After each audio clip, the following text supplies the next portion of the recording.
Hey everyone, Greta here. Today we are going to talk about the transition from TD to EPK2. Since this is a transition, if you are attempting this, I would presume that you are quite comfortable with both the FIREFLY and the EPK2. If you are not yet there, I would strongly recommend you to spend a few more moments just to make them more comfortable into your system.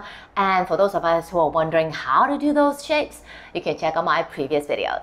Even though this transition is from TD to EPK2, there's actually a third one in between, and that's a hybrid, a half crow and a half FIREFLY. This is more like a resting shape or like a shape to prepare you to really extend into EPK2.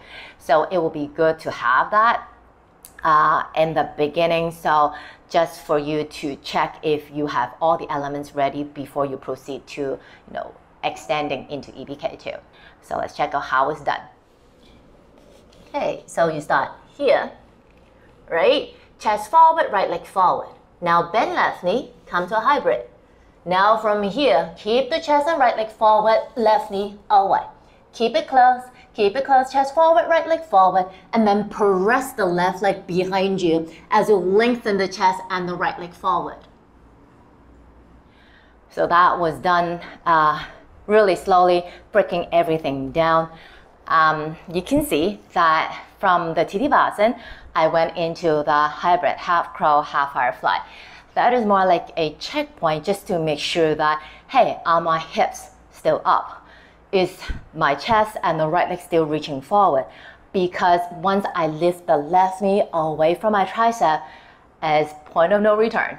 When I'm in the hybrid, I need to make sure that my abdomen is hugging in, elbows are also hugging in, and once I lift my left knee away, engaging the leg muscle, press the leg out behind me. So you want to press the leg out behind you and not just kind of extend it. Okay, there needs to be muscle engagement in there because your back leg is going to stretch. So it's going to get really, really long, and length means heaviness, especially when it's kind of suspending in midair. So you need every single muscle to work for you. When I'm actually doing the transition, I would actually think that my foot is actually pressing an invisible wall away. I would engage my glutes, everything in my legs, and also my lower abdomen. So just to maintain the height of the hips. At the same time, when my lower body is doing so much work, my upper body needs to continue to shift forward and up. Kind of like an airplane taking off.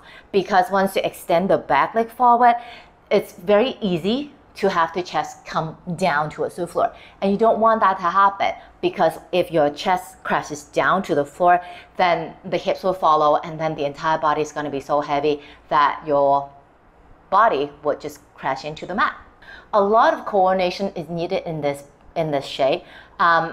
Actually, once you are more familiar with this movement, the shape in the middle, the time that you rest there could be lessened. So I'm going to do it again, this time without explanation, so the transition will be less slow.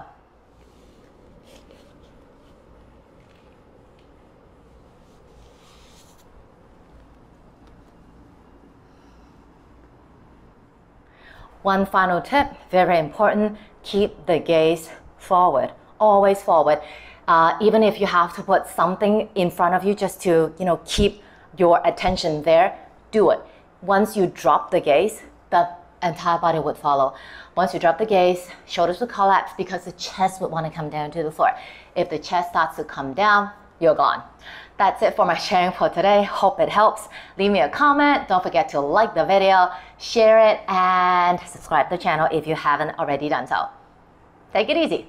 Bye-bye.